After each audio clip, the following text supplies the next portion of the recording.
Creo que mi principal contraste frente a la mayoría de los usuarios de Linux de habla hispana es mi preferencia por las distribuciones del ecosistema RPM por encima de la dev e incluso también del ecosistema de Arch Linux.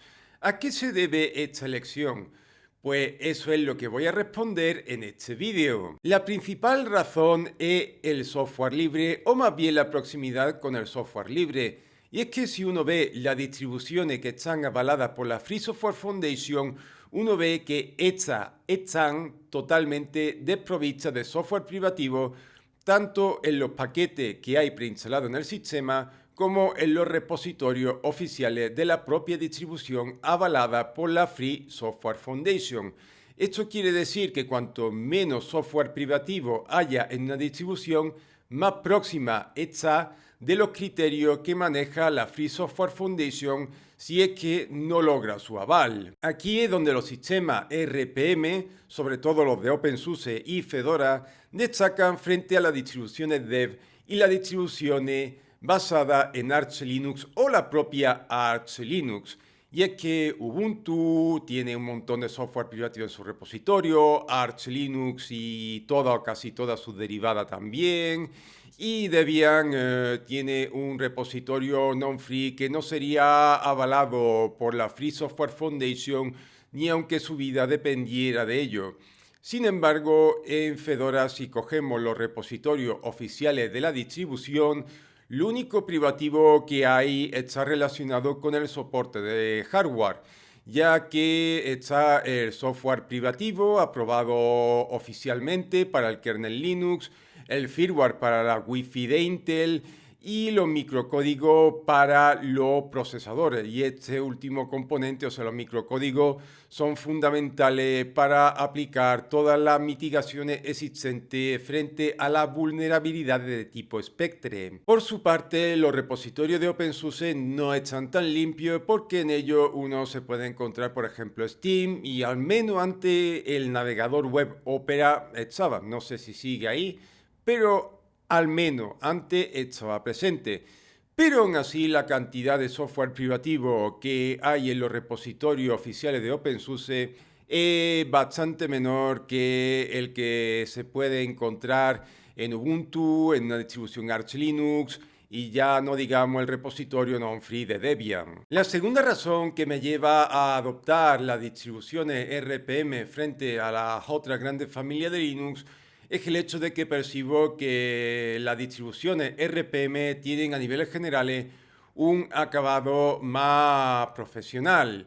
Y también, sobre todo en las últimas generaciones de OpenSUSE, en el caso de Fedora de siempre, suelen emplear CLinux como módulo de seguridad del kernel. Y yo prefiero CLinux por encima de AppArmor, ya que el primero resulta más restrictivo a niveles generales y yo prefiero que el sistema esté lo más restringido posible con el fin de garantizar los mayores niveles de seguridad. De ahí que no me guste innovar a Linux. Y es que si bien esta distribución procede de Glorious Egrol, una de las cosas que hace es sustituir CLinux por AppArmor. Y para mí eso de rebajar la seguridad con el fin de mejorar la compatibilidad me recuerda más a Windows que a lo que se debería de hacer en el escritorio Linux, sobre todo si el escritorio Linux quiere ofrecer un marco más seguro que Windows. La tercera razón, y esta puede resultar o puede sonar contradictoria en comparación con la anterior, son los enfoques más vanguardistas que suelen adoptar las distribuciones RPM, sobre todo en comparación con las dev. En una ocasión anterior ya publiqué un vídeo denunciando la falta de innovación, ¿no?, dentro del ecosistema de distribuciones basadas en Debian y la curiosa situación de que digamos que cada generación de derivada resultaba más conservadora que la anterior, porque la distribución menos conservadora que he visto dentro del ecosistema de distribuciones basada en Debian es curiosamente la propia Debian. O sea que Debian es la distribución que, digamos, resulta menos reticente a la hora de adoptar las nuevas tecnologías.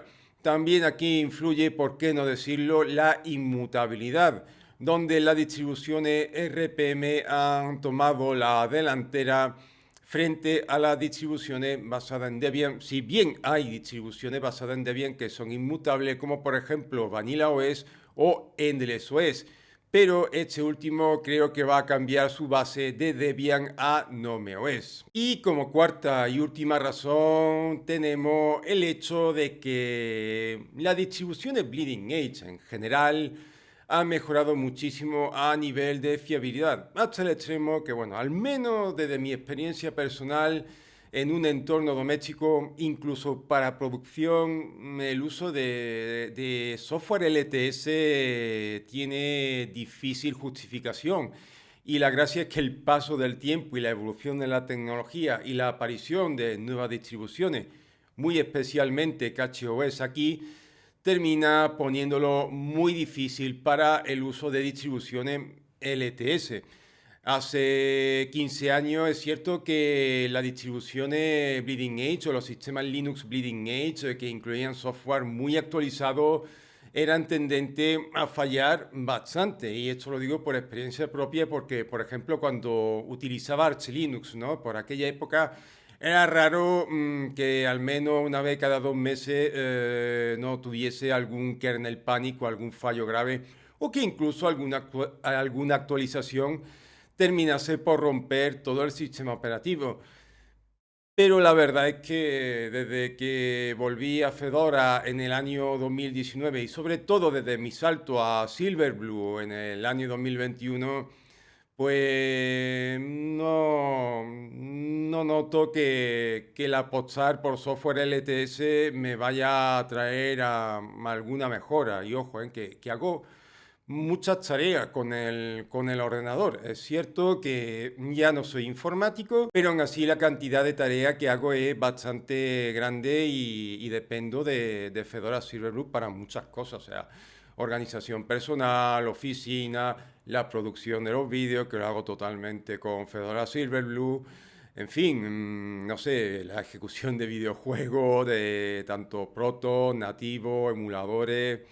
En fin, que reproducción de multimedia, tanto audio como vídeo, en fin, que hago bastantes tareas, ¿no? Y lo hago con un marco Bleeding Edge y sinceramente la cantidad de problemas y de incidencia que tengo es bastante poca, la verdad. Dudo mucho que un sistema LTS pudiese mejorar eso, sinceramente.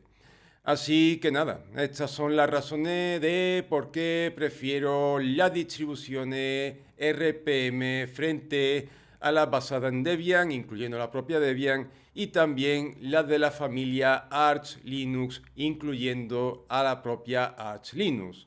Nos vemos en el próximo vídeo. Hasta luego.